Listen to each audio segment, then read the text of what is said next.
Hola, buenos días. Bienvenidos a un nuevo capítulo de Ambiente y Medio, el magazine verde de la televisión abierta argentina. Hoy vamos a hablar mucho de alimentación, fundamentalmente de su relación con el medio ambiente. Veremos cómo impacta la producción y el consumo de comida en los diversos ecosistemas e indagaremos sobre la posibilidad de lograr una dieta más amigable con los recursos del planeta.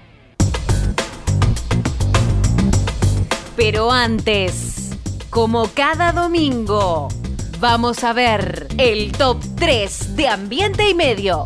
Hoy vamos a conocer los incendios forestales más devastadores de la historia. La deforestación de bosques y el cambio climático han convertido al fuego en una amenaza para la biodiversidad y el equilibrio de los ecosistemas. El ranking de hoy los mide en relación a los daños ocasionados, la superficie que afectaron y al impacto ambiental que generaron. En el puesto número 3 se coloca el incendio del Viernes Negro. El 13 de enero de 1939, unas 2 millones de hectáreas fueron arrasadas por las llamas en el estado de Victoria, Australia. En pocos días, varias ciudades resultaron dañadas y murieron 71 personas. Pasada la catástrofe, se pudieron contabilizar 1.300 viviendas y 3.700 edificios totalmente destruidos. Luego de este incendio que devastó 3/4 partes del estado de Victoria, Australia modificó su política de gestión forestal. En el puesto número 2 se sube el Dragón de Fuego Negro. Con este nombre se bautizó al incendio forestal que en mayo de 1987 devastó un enorme territorio compartido entre China y la Unión Soviética. Las causas fueron una prolongada sequía que se combinó con los efectos de la tala indiscriminada de árboles. El resultado fue desolador. Desaparecieron 7 millones de hectáreas de bosque, murieron 2.000 personas y perdieron su hogar, unos 71.000 pobladores.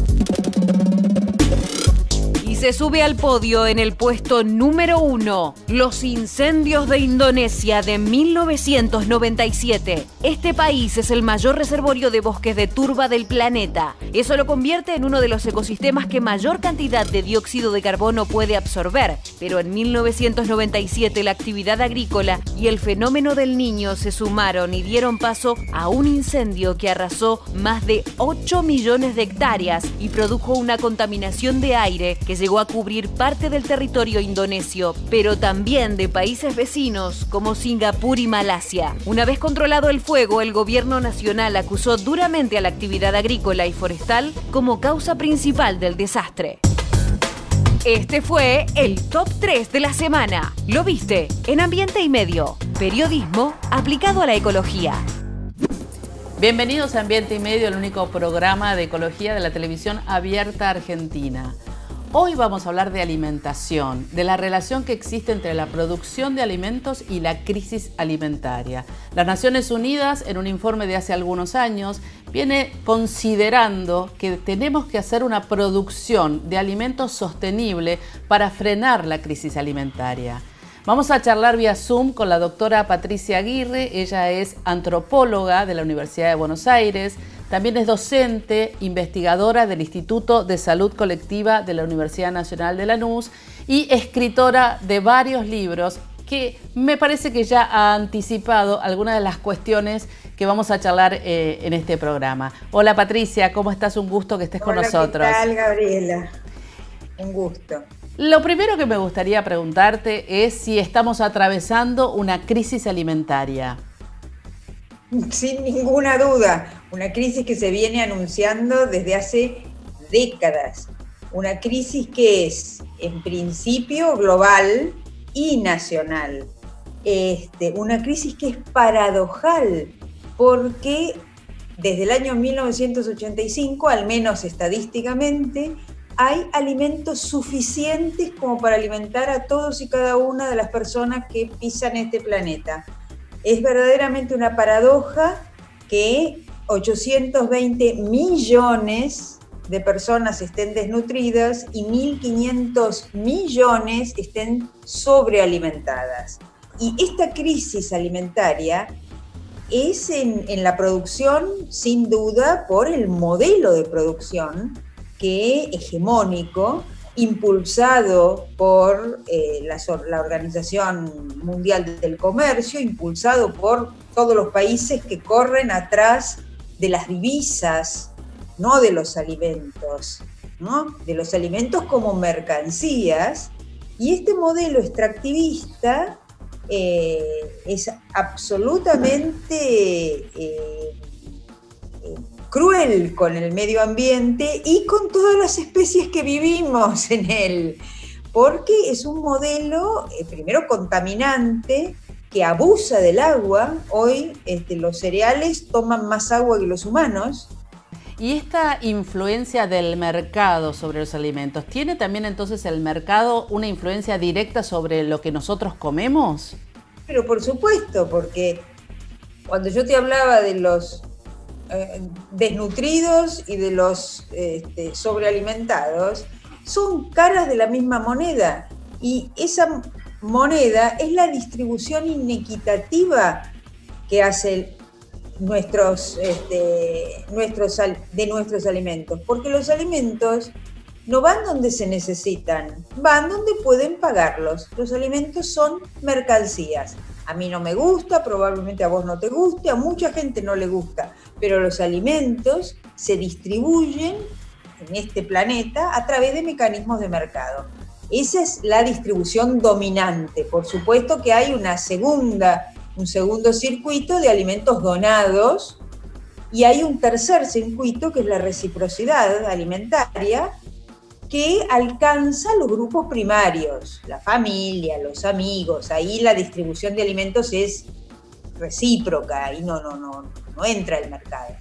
¿Y vos crees que es posible esto que pide las Naciones Unidas desde hace mucho tiempo, que reformulan biólogos, médicos? Bueno, hay toda una tendencia en el mundo de reformular una dieta sostenible. ¿Vos crees que eso es posible? Sin lugar a dudas, es necesario. Yo siempre digo que hay que cambiar el consumo conspicuo en defensa propia, en defensa del propio comensal, pero también en defensa de la sociedad y en defensa del medio ambiente, porque con este consumo es insostenible esta producción y es insostenible este sistema de distribución.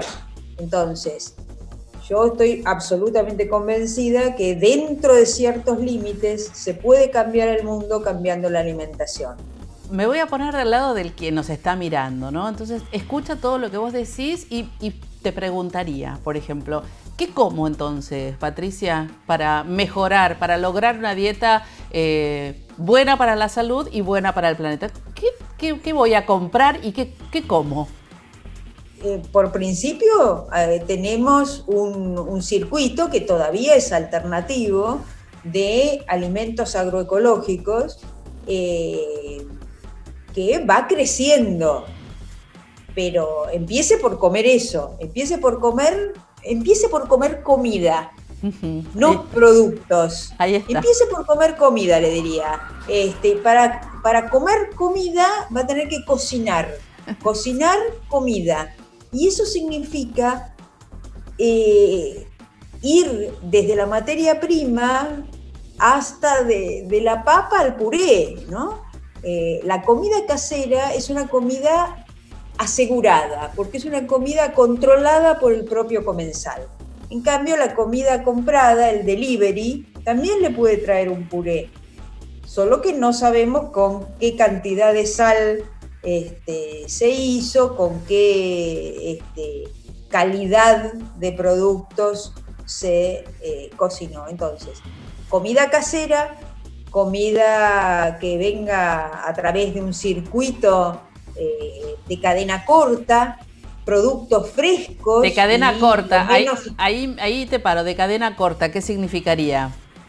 Eso significa ferias francas, mercados agroecológicos, donde ustedes estén cerca del productor, donde no haya una intermediación de un hemisferio. nuestros alimentos viajan kilómetros. Adentro tienen más petróleo que agua. ¿Y vos ves posible este cambio de paradigma? Porque finalmente es eso, un cambio de paradigma, de volver... Hecho, está avanzando. En el año 70, los que en ese momento no eran agroecológicos, se llamaban orgánicos. Los que consumíamos orgánicos, yo me dedicaba el sábado y domingo, en ese momento tenía un Citroën 12B, a recorrer quintas y comprar el pollo criado en gallinero y la manzana, y uno tenía quinteros y ya estaban localizados y nos íbamos pasando el dato.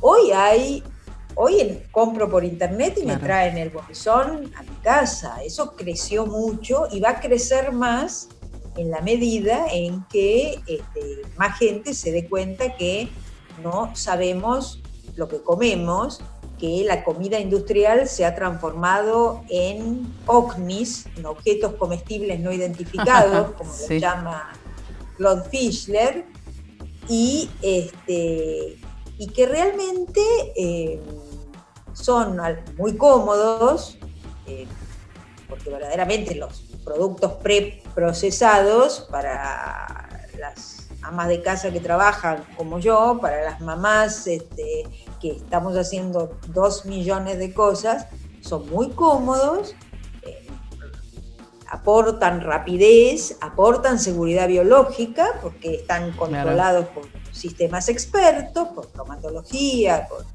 el INAL, el ANMAT, pero no sabemos qué comemos. A veces estamos comiendo algo que dice tomate al natural y uno lee la composición química y resulta que tiene un gelificante, un colorante.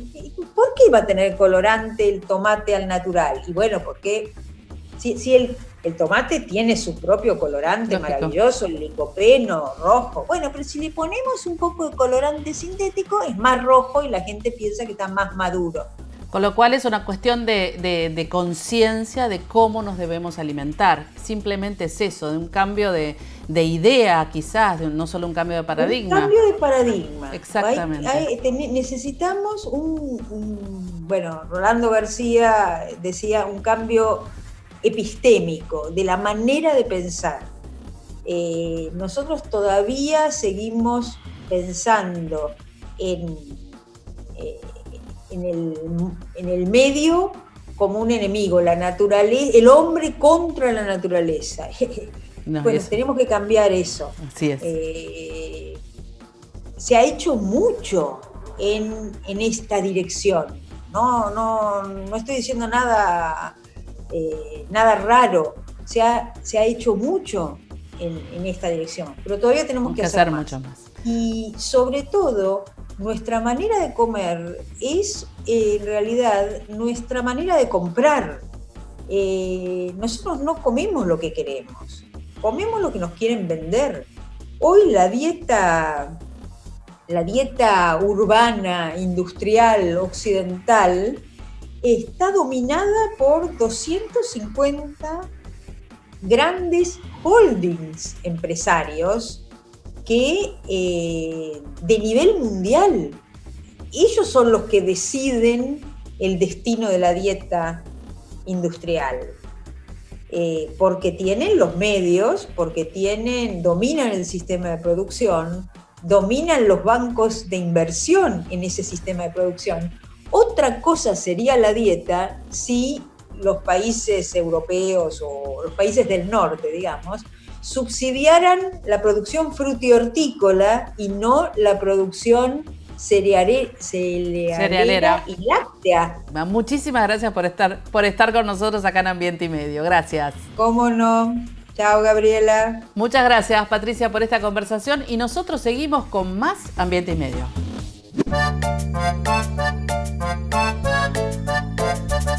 A lo largo del tiempo seguramente escuchaste hablar de 10 millones de dietas distintas. La líquida, la sólida, la que es para adelgazar, para engordar, para ganar músculo, la detox, la sin carne, la que es solo de carne y la tan famosa dieta variada. Sí, yo sé que esa última también la escuchaste en algún momento. Pero ¿sabes qué? En general no sabemos el impacto que nuestros alimentos le causan al ambiente. Y esto es muy importante, porque las dietas se piensan en lo individual, no en el conjunto colectivo. Mira, para que tengas en cuenta, 1/4 de las emisiones de gases de efecto invernadero provienen de la industria de alimentos.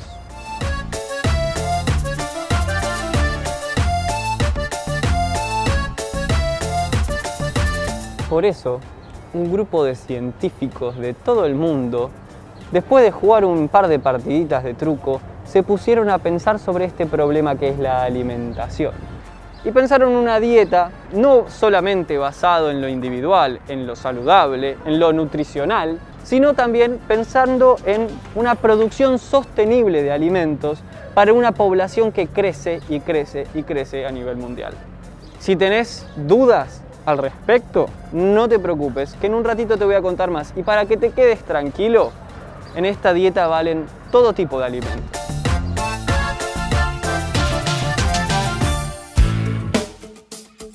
No te muevas de ahí. En el próximo bloque vamos a hablar del despilfarro de comida en el mundo y de un concepto alimentario muy particular denominado la dieta planetaria.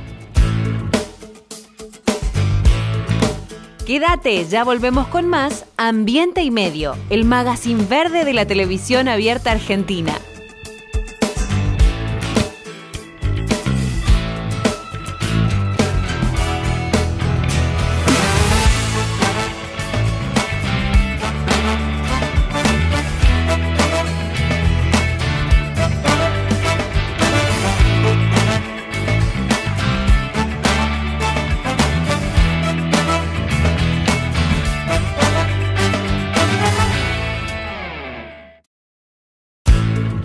Seguimos con más Ambiente y Medio, periodismo al natural.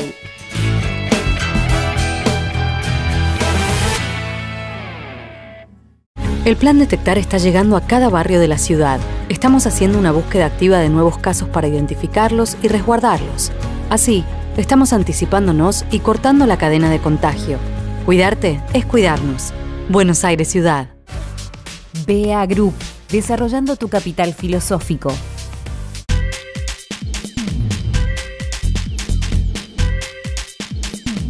Energía renovable para renovar nuestro compromiso. Por eso en Toyota, como parte del desafío medioambiental 2050, nos asociamos con YPF Luz para producir con energía 100% renovable en nuestra planta de Zárate.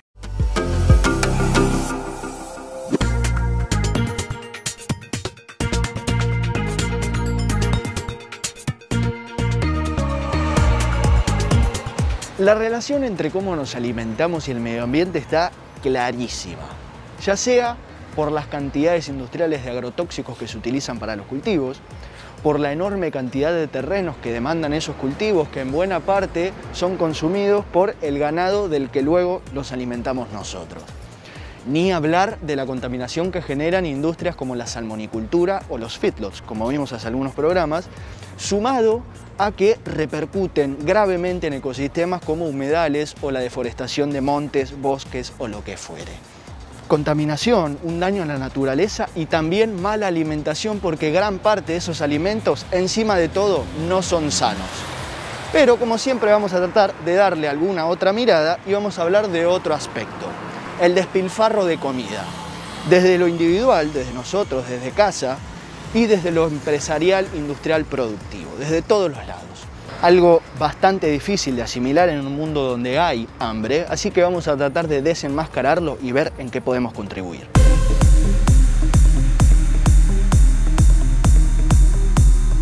Hablemos primero a nivel mundial y luego nos focalizamos en Argentina. Según la Organización de las Naciones Unidas para la Alimentación y la Agricultura, se desperdician anualmente 1.300 millones de toneladas de alimentos comestibles, llegando hasta 1.600 millones de toneladas si se trata del equivalente de productos primarios. Según la FAO también, estima que 1/3 de la producción mundial de alimentos se desperdicia, 1/3. Y para que nos demos más o menos una idea de cómo se dividen estos números, Un 42% se desperdicia en hogares, atentos con esto.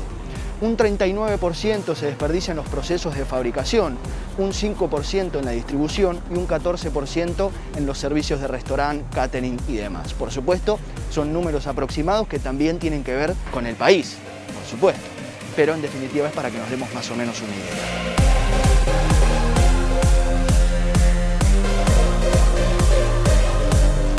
Entre los 10 países que más alimentos desperdician se encuentran, por ejemplo, Australia, Canadá, Dinamarca y, por supuesto, liderado por Estados Unidos. Pero quería hacer un parate en Dinamarca, que es un país muy curioso, porque tiene una densidad poblacional mucho menor a la de Estados Unidos o a la de Argentina incluso, y en un país con 6 millones de habitantes, que sea uno de los que más alimentos desperdician, es muy llamativo. Y ante esto surgieron campañas, una campaña, por ejemplo, que se llamaba Stop Wasting Food, dejen de desperdiciar comida, que intentaba impulsar una serie de sistemas o de acompañamientos para justamente frenar el desperdicio de comida. Por ejemplo, ¿vieron cómo se puede comprar ropa de segunda mano? Bueno, no estoy hablando de comida de segunda mano, por supuesto. Es una aplicación en la que los restaurantes se anotaban, negocios que vendían su comida en primer lugar como cualquier otro y no llegaban a vender todo, entonces ese remanente, lo que les quedaba, lo vuelven a poner en circulación y lo venden más barato, matando dos pájaros de un tiro, porque se desperdicia menos comida y a su vez ayudamos a gente con menos recursos económicos para poder comer.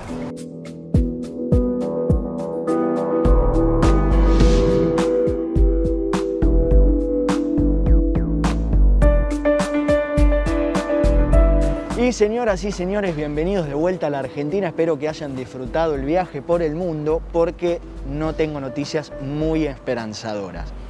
Más allá de que vamos a tratar de desentrañar el problema y ver qué vuelta le encontramos. Algunos lo asocian a un problema cultural. A la inversa, alguno podrá recordar a algún abuelo o abuela que decía comete todo porque la comida no se tira y entonces terminabas con la panza así. Esto sería la contracara. Otros lo asocian a una falta de legislación para simplificar los sistemas de donación o una falta de políticas públicas que promuevan la concientización. Yo lo asocio a todo un poco. Me parece que tanto a nivel cultural como a nivel conciencia, y si bien Argentina no forma parte de los 10 países que más alimentos desperdician, tenemos mucho por hacer.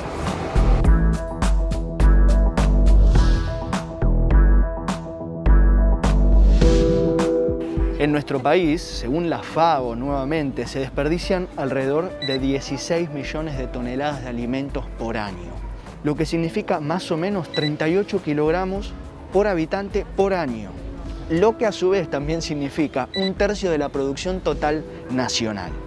En un país, vuelvo a insistir, donde hay hambre, donde hay una pobreza que ronda el 30%, un país emblema por su gran calidad y producción alimentaria. Pero son números bastante difíciles de asimilar, realmente, porque un 30% de nuestra población no recibe la alimentación adecuada, además de que un 13% de la producción de alimentos se desperdicia antes de ser comercializada. Yo sé que son bastantes datos, pero a su vez son elocuentes, no es necesario aprendérselos, pero sí que empecemos a ver que aquí hay una falta de regulación, sobre todo en un mundo faltante de recursos y con un mundo con recursos finitos.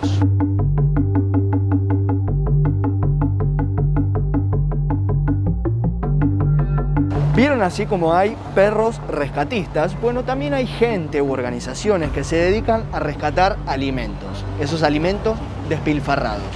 Los rescatan y los llevan a hogares, orfanatos, centros populares, así que de alguna manera contribuyen a bajar un poco la cantidad de kilos despilfarrados de alimentos y a su vez darle un plato de comida a aquellos que más lo necesitan. Hay 15 más o menos de estas organizaciones en la Argentina con el Banco de Alimentos como carta estrella.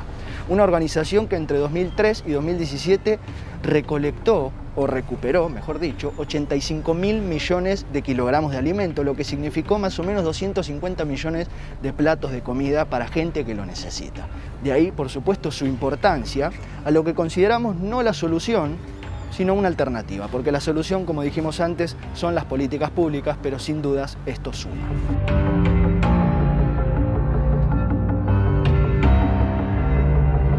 los invito a ver el trabajo que hace una de estas organizaciones en relación a la recuperación de alimentos. Lo que hacemos básicamente es pedirle a empresas productoras de alimentos, a supermercados, a productores agropecuarios, que todos aquellos alimentos y productos que por alguna razón salieron del circuito comercial y no se van a comercializar, nos lo den a nosotros y nosotros nos encargamos de distribuirlo entre más de 1.200 organizaciones sociales de base que trabajan en el territorio en CABA y en GBA y que dan de comer a personas que lo necesitan. O sea que de alguna manera recuperamos todos estos kilos y le dimos este valor social a alimentos que perdieron valor comercial. Estas, donaciones pueden producirse por distintos factores. Pueden ser productos con fecha de vencimiento corto pero que aún no están vencidos. Pueden ser productos que pertenecen a alguna promoción que ya no está vigente. Pueden ser productos que tengan algún defecto en su packaging externo, pero que su interior esté en perfectas condiciones para ser consumidos, no está alterado. Así que todos esos alimentos se aprovechan y llegan a las personas que lo necesitan.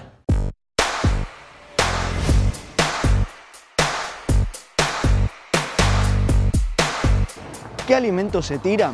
Frutas y verduras, en buen estado, en mal estado o en un estado más o menos. Carnes, productos con fecha de vencimiento como lácteos, panificados, golosinas, lo que se nos ocurra. Falta regulación, faltan políticas públicas y falta un compromiso tanto colectivo como individual, porque en casa también tenemos muchas cosas que aprender. Imagino que tanto hablar de comida, algo acá les debe haber movido, no sé si ya desayunaron o tienen ganas de almorzar, pero háganlo sin desperdiciar comida.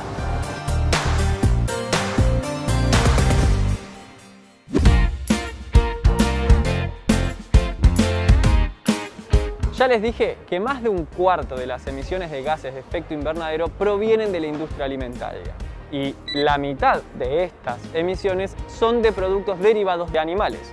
Por eso, lo principal es reducir el consumo de carne y el consumo de lácteos, porque pueden reducir en 2/3 la huella de carbono alimentaria de una sola persona. También puede reducir un 75% el uso de tierras que se utilizan para estos productos. Para que te des una idea, el consumo de carne es aproximadamente una hamburguesa por semana, no más.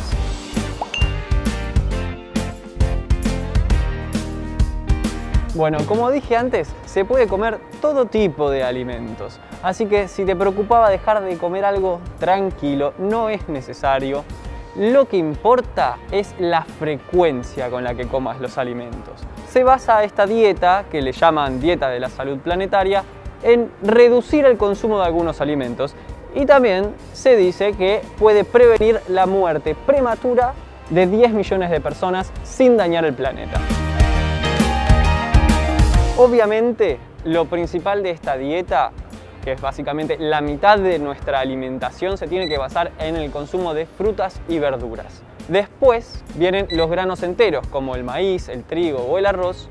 Después tienen lugar las proteínas de origen vegetal, que son las legumbres, las nueces o las semillas. Y acá, ojo, quiero que me disculpen, esto nos duele a todos, pero la papa y la yuca tiene un alto impacto ambiental, así que en esta dieta tiene un lugarcito muy chiquito.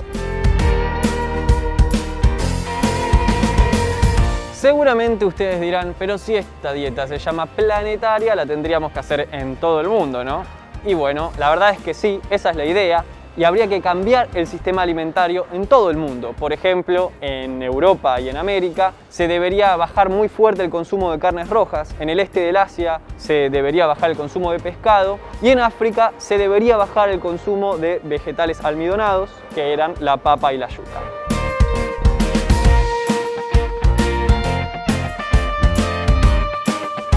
El objetivo en la planificación de esta dieta es alimentar a más personas a costa de ninguna especie, sin extinguir ninguna especie, preservando el agua y minimizando las emisiones de gases de efecto invernadero. Así que ya sabes, si querés hacer alguna dieta, esta no solo es saludable porque abarca todas las necesidades del cuerpo humano, sino que también mantiene al planeta vivo.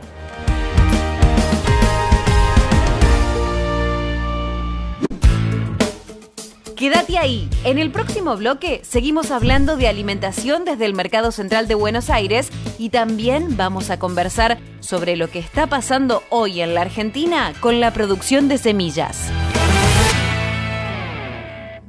La Organización de las Naciones Unidas para la Educación, la Ciencia y la Cultura, UNESCO y Fundación Ambiente y Medio traerán más y mejor información ambiental a la población con el desarrollo de la primera plataforma digital colaborativa para periodistas ambientales de América del Sur.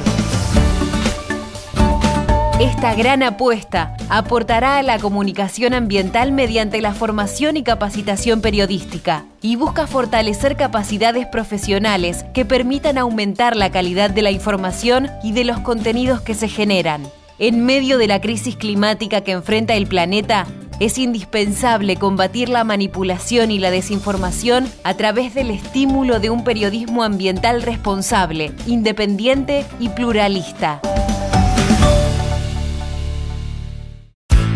Quédate, ya volvemos con más Ambiente y Medio, el magazine verde de la televisión abierta argentina.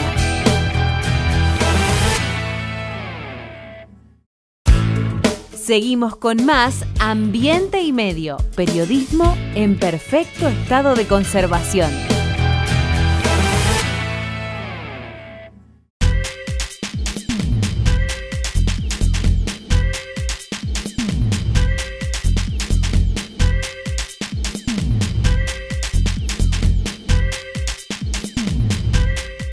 Grupo Petersen, desde 1920, construyendo el país. Cuando elegís papel Ledesma, elegís un consumo responsable.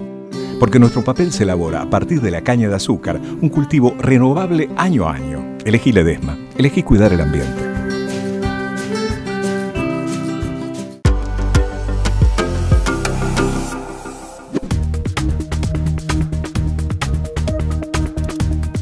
Hola de nuevo. De fondo, frutas y verduras, porque sí, el tema del día es alimentación, comida. Y si bien ya se estuvo deslizando, no podíamos no hablar o no profundizar en los agrotóxicos. Un problemón que tiene la Argentina, donde cada año se utilizan más y más millones de toneladas de agrotóxicos. Contarles que estoy contento porque es mi primera vez en el Mercado Central trabajando y les voy a contar algo muy interesante. Aquí hay un laboratorio. ¿Qué se hace en el laboratorio? Se analizan las diferentes frutas y verduras para ver qué cantidades de plaguicidas tienen, si tienen plaguicidas, qué tipos de plaguicidas. Bueno, para ver si esos alimentos son aptos o no. Así que, sin mayor preámbulo, los invito al laboratorio. Estamos en uno de los laboratorios del Departamento de Laboratorios de Mercado Central. En este particularmente se hacen análisis de residuos de plaguicidas, también determinación de grados de madurez en cítricos, uvas, paltas y demás especies que tiene más que ver con la calidad comercial. Ahora, bromatológicamente hablando, este residuo de plaguicidas es uno de los puntos más delicados y bueno, el fuerte es acá, en este laboratorio. El equipo de inspección va y recorre cada uno de esos puestos que integran las naves y cuando consideran necesario tomar una muestra, se toma la muestra con un protocolo y la muestra llega acá al laboratorio.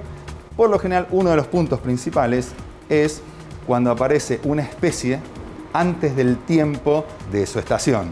Entonces, cuando aparece eso llamado primicia, por lo general hay que tener mucho cuidado, porque si no es imposible decir. O sea, muestrear todo sería imposible. La cantidad de sustancia química que tengan estas especies se mide, bueno, en este caso en partes por millón o partes por billón, y esos límites están estipulados por la ley.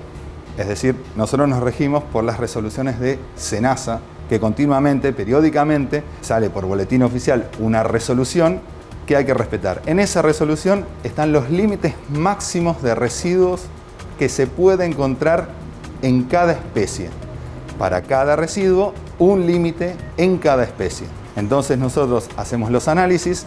Si ese límite se supera, la mercadería queda inmediatamente no apto para consumo y se decomisa todo el lote. Puede dar menos de ese límite, estaría apta para consumo, por supuesto. Pero básicamente cuando hay agrotóxicos se destruye por completo y va hacia ANSE.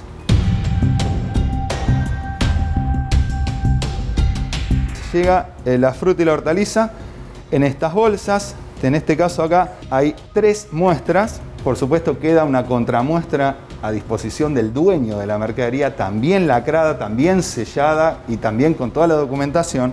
Entonces uno lo que procede a hacer es tratar objetivamente, hay que sacar el plaguicida o los plaguicidas que hayan acá. O sea que hay que hacer una extracción. Entonces en esta mesada, con el químico, la mercadería, se procesa y luego se somete a una serie de mezclas de solventes y químicos, el proceso de extracción. Esa extracción se concentra muy concentrada en un pequeño frasquito muy chiquitito que se lleva a equipos de cromatografía. Luego con corridas cromatográficas y análisis de datos y gráficos y mucho lío matemático, se obtiene un valor, se identifica qué compuesto es y se cuantifica. Se remite a tablas y de ahí se ve si es apto o no apto.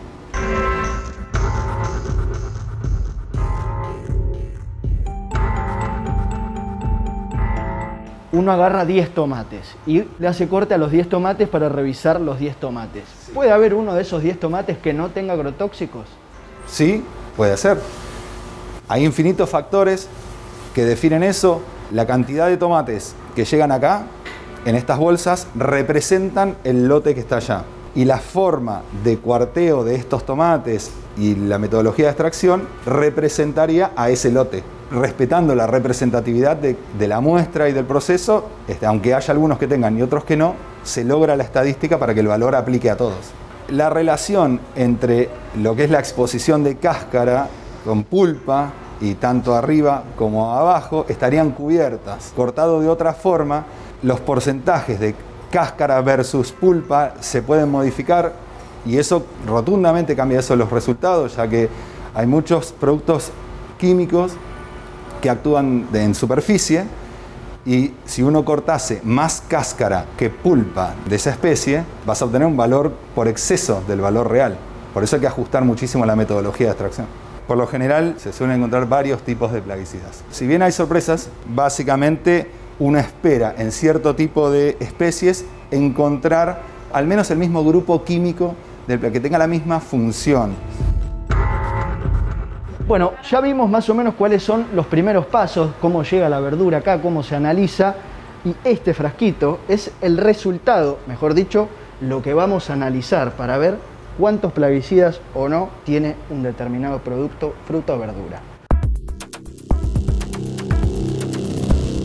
En esta sala tenemos cromatógrafos que van a hacer que nuestra extracción, que es esta, pueda identificar y cuantificar los residuos de plaguicidas si los hubiera. Pocos mercados concentradores en América tienen esto. Por lo tanto, tratamos de sacarle el jugo lo mayor posible en pro de la salud pública. Cada vez que entramos acá, no tenemos idea qué especie va a venir, la especie es incógnita y el residuo de plaguicida, el producto químico, también es incógnita. Por lo tanto, hay muchísimo trabajo que hacer en el tiempo disponible, muchísimo. La palabra aproximado acá no corre, no corre. O sea, hay que llevar la metodología a niveles extremos porque todo tiene peso de ley. Hay que respetar las normas y el valor es único. Hay una incertidumbre, más o menos tanto por ciento, pero el valor es único, irrepetible. De hecho, si se repite, debería dar exactamente dentro de ese mismo rango. Así debería ser. En estos laboratorios, además de hacer los trabajos de rutina y análisis para servicio arancelado para terceros y demás, avanzamos un poquito cuando se puede en algunos proyectos. Entre eso está investigar un poco más cuando existen mixes. El mix de grupos químicos aplicados en el mismo producto. Supongamos que sean 2 compuestos que se aplican la mitad de la cantidad de cada uno, no va a tener una acción como si fueran el doble, sino como si fueran más del doble, debido al efecto de sinergismo que hay entre ambos grupos químicos. Fundamental que el lugar donde pasa gran parte de la alimentación, de los alimentos, de las frutas y verduras de la República Argentina, del país, que cuente con un laboratorio es, como dije, fundamental para analizar aquellas frutas y verduras que sabemos que ningún cultivo está exento de las prácticas modernas de millones y millones de toneladas de agrotóxicos. Todo siempre en pos de un mejor ambiente y en este caso de una mejor alimentación, que siempre van de la mano.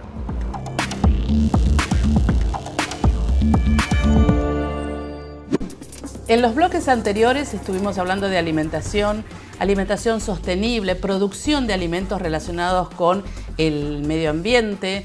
Y ahora la idea es que charlemos sobre las semillas, la importancia de obtener semillas nativas, la importancia de que quienes cultivan esas semillas puedan dejar de utilizar semillas transgénicas, por ejemplo, y poder trabajar con las semillas nativas. Estoy vía Zoom conectada con Maritza Puma, que ella es productora de la Unión de Trabajadores de la Tierra y está justamente en una de las sedes de la UTT para charlar con respecto al tema de las semillas. ¿Cómo estás, Marisa?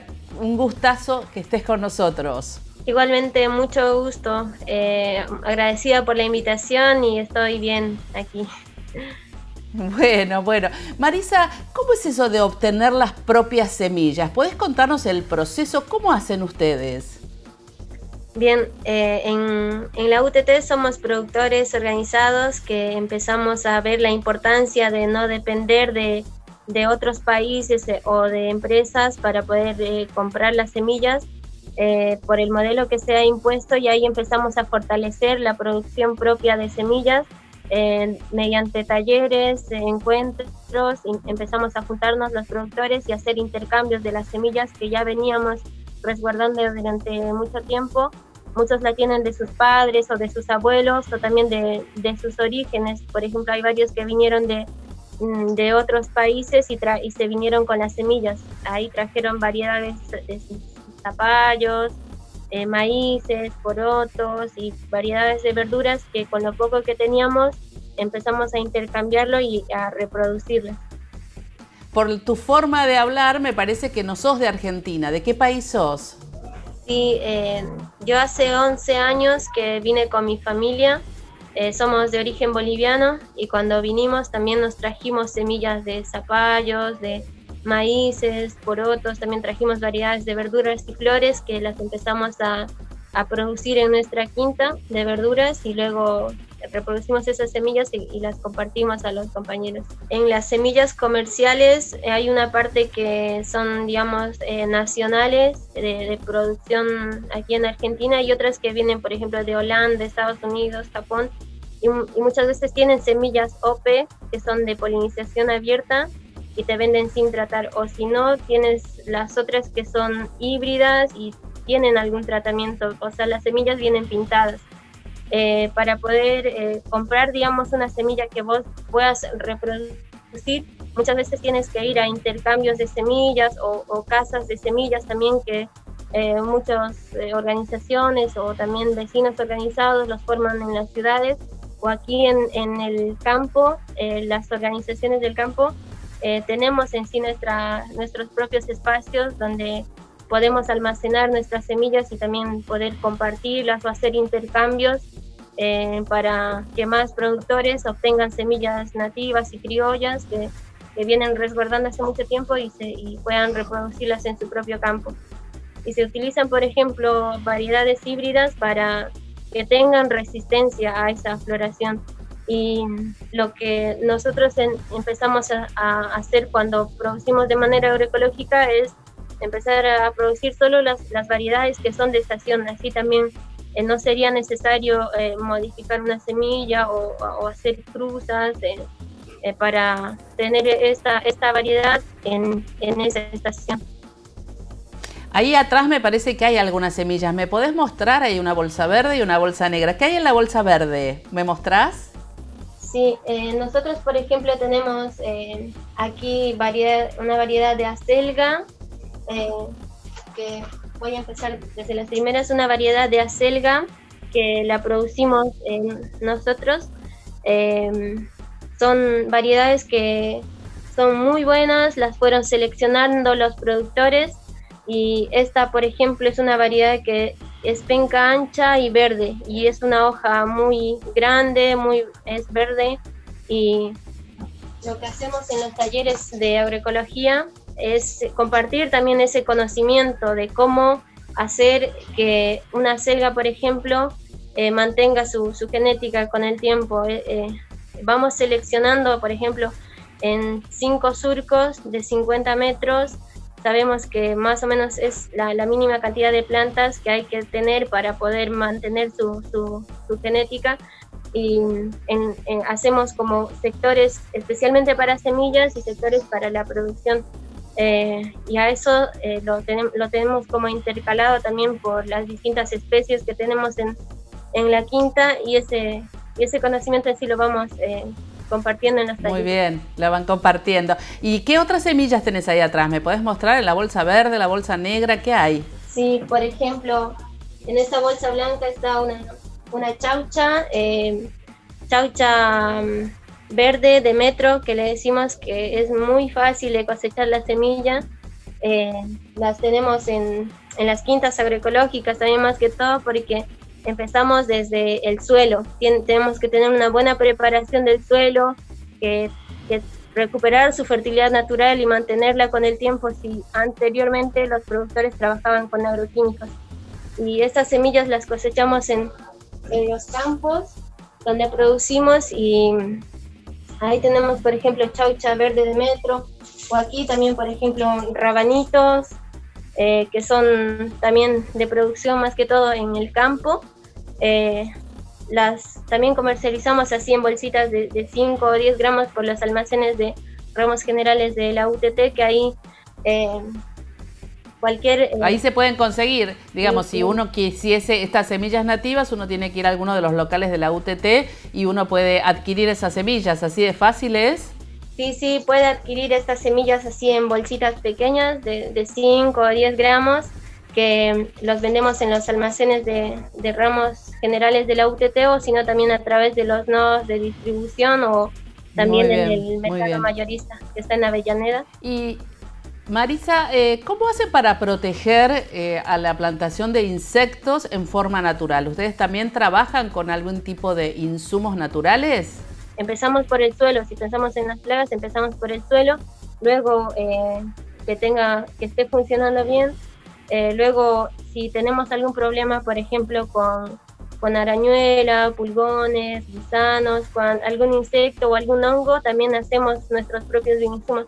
Por ejemplo, aquí tenemos un super magro, que es un biofermento que se hace con, por ejemplo, bosta de vaca, también se hace con ceniza, leche, suero. Es un fermento que lo hacemos en las biofábricas, o también cada productor lo hace en su propio campo, y ahora estoy en un espacio donde se puede hacer intercambios de semillas o también intercambios de bioinsumos para poder producir de manera agroecológica.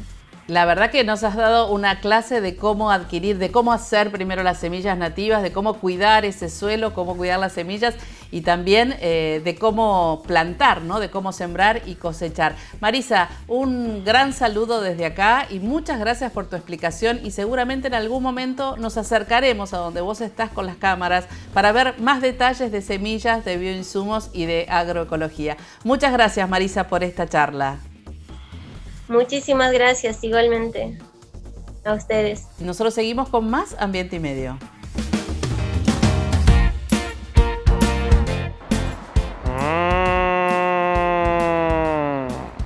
Si tenés ganas de saber sobre la industria ganadera, esa que tanto CO2 y metano genera, esa que a algunos desespera, hay un documental que quizá viste, quizá no, pero que seguro escuchaste, que se llama Cowspiracy. Es un juego de palabras con cow, que es vaca, y conspiracy, que es conspiración.